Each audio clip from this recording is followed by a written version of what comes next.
నమస్కారం. శ్రీరామకృష్ణ వారి గదిలో శ్రీరామకృష్ణ వారు, నరేన్, ఇంకా కొందరు భక్తులు అందరూ కూడా మధ్యాహ్న భోజనాలు అయ్యాక విశ్రమించారు.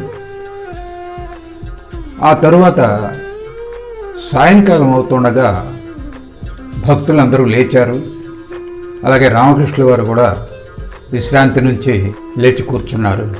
అప్పుడు అక్కడ ఉన్నటువంటి వాళ్ళు లాటు, రాఖాల్, అలాగే హజ్రా, మా, అలాగే నరేన్ వెంబటి వచ్చినటువంటి ప్రియ అనేటటువంటి ఒక మిత్రుడు, బ్రహ్మ సమాజస్థుడు అంతా అక్కడ ఉన్నారు.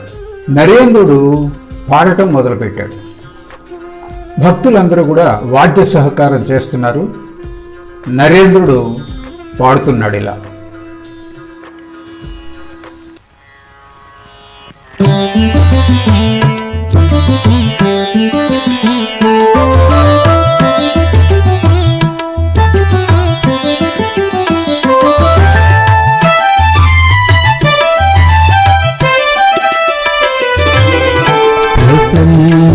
ప్రసన్నవదనము తోడపాడుమి వాసుదేవు శ్రీ భాసురనామము. ప్రసన్నవదనము తోడపాడుమి వాసుదేవు శ్రీ భాసురనామము.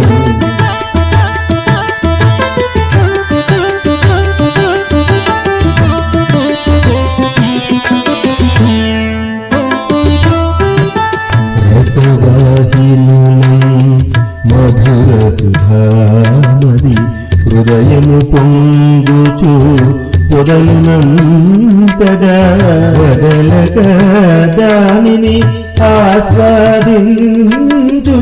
సదయుల కందర అందజేయుమి. ప్రసన్న వదనము తోడపాడుమి వాసుదేవు శ్రీ భాసురనామము.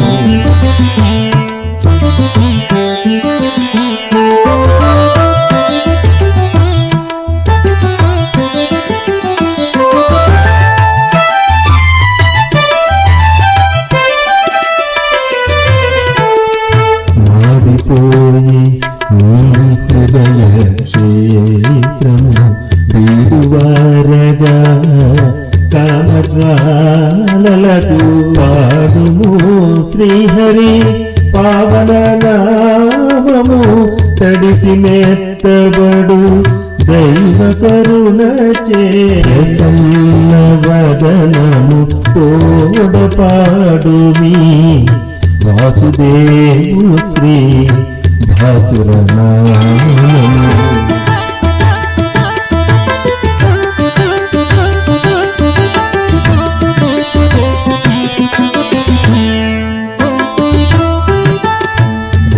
కష్టముల కూడి నిలువగా పరమ పురుషుని భజన మరువకు కరుణాలుని ఆనమగర్జనకు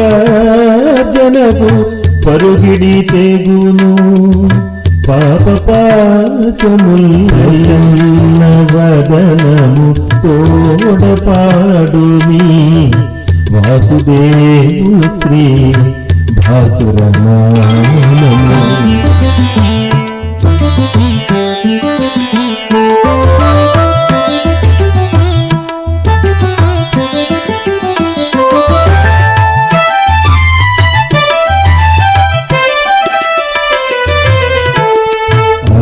అనవరతానంద ఆస్వాదనచే పావన బ్రహ్మానంద మందున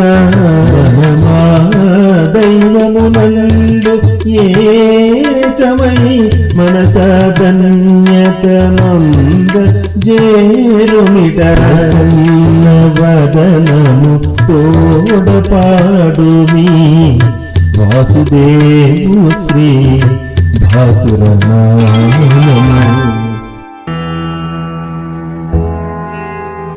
నరేంద్రుడు పాట ముగించాడు, సంకీర్తన ముగిసింది.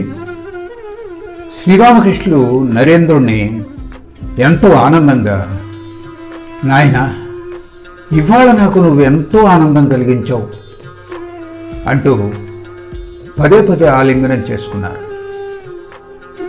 తరువాత భక్తులందరూ కూడా గదిలో కూర్చొని భగవద్విషయాలు సంభాషించుకుంటూ ఉన్నారు.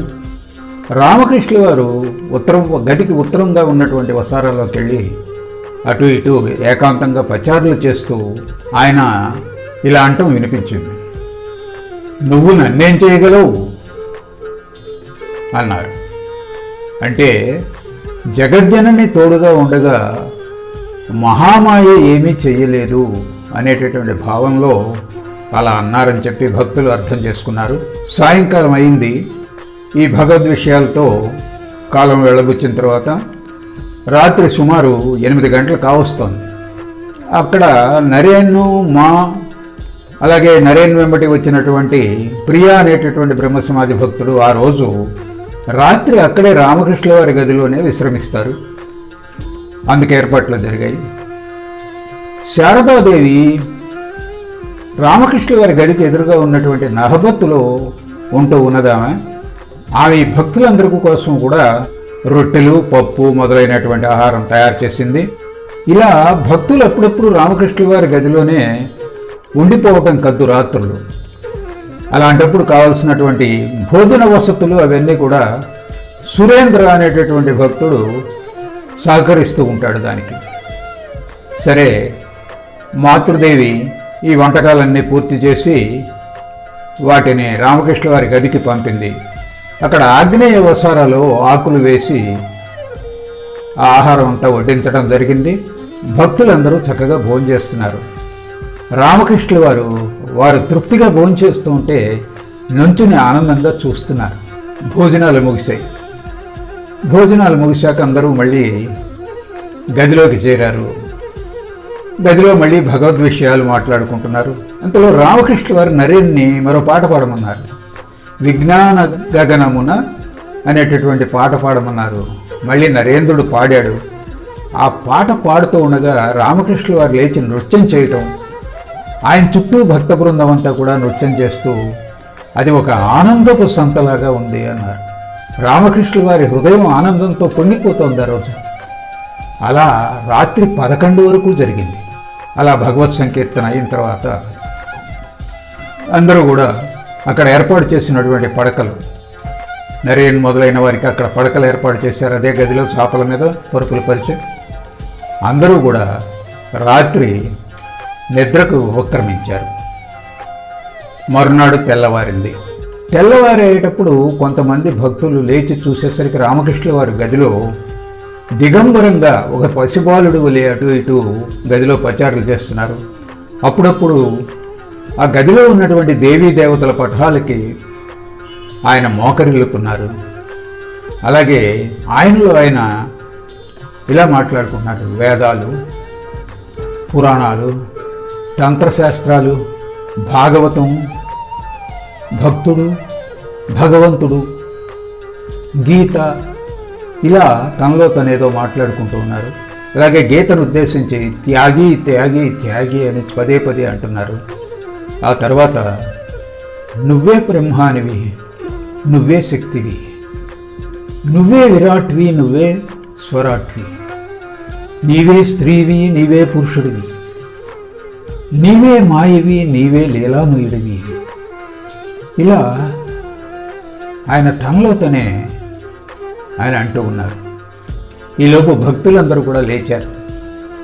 భక్తులందరూ లేచి గది బయటకు వచ్చేసరికి అప్పుడే దేవాలయాల్లో, భవతారిణి ఆలయం, విష్ణాలయంలో, వీటిల్లో ఈ మంగళహారతికి సంబంధించినటువంటి ఘంటానాదాలు, శంఖనాదాలు, అలాగే కాళీ ఆలయానికి ఎదురుగా ఉన్నటువంటి నహబత్తు నుంచి సన్నాయి మేళం ఇవన్నీ వినిపిస్తున్నాయి.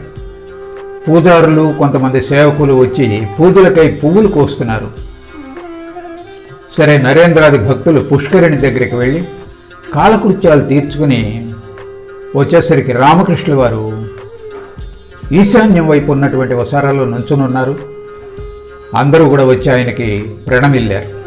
ఆ నరేంద్రుడు పుష్కరిణి దగ్గర చూశాడు. నానక్ సంప్రదాయానికి చెందినటువంటి కొంత భక్తులు అక్కడ ఉన్నారు. ఆ విషయమే రామకృష్ణుల వారితో అన్నాడు నరేంద్రుడు, నానక్ సంప్రదాయ భక్తులు అక్కడ ఉన్నారు అని. అందుకు శ్రీరామకృష్ణుల వారు నిన్ననే వచ్చారు అన్నాడు. అన్న తర్వాత ఆ వసారాలోనే ఒక చాప పరిచి, ఆ చాప మీద మీరందరూ కూర్చోండి, నాకు చూడాలని ఉంది అన్నారు. అక్కడ ఉన్నటువంటి భక్తులందరూ కూడా ఆ చాప మీద ఆసీనులయ్యారు. వారందరినీ ఒక్క చోటగా చూస్తూ శ్రీరామకృష్ణులు పరమానంద భరితులయ్యారు. మెల్లగా నరేంద్రుడు సాధనానుష్ఠానాల గురించినటువంటి ప్రసక్తి తీసుకొచ్చాడు. దాని విషయంలో శ్రీరామకృష్ణులు ఏం చెప్తారు అన్నది మనం రాబోయేటటువంటి ఎపిసోడ్లో చూద్దాం. అంతవరకు సెలవు. నమస్కారం.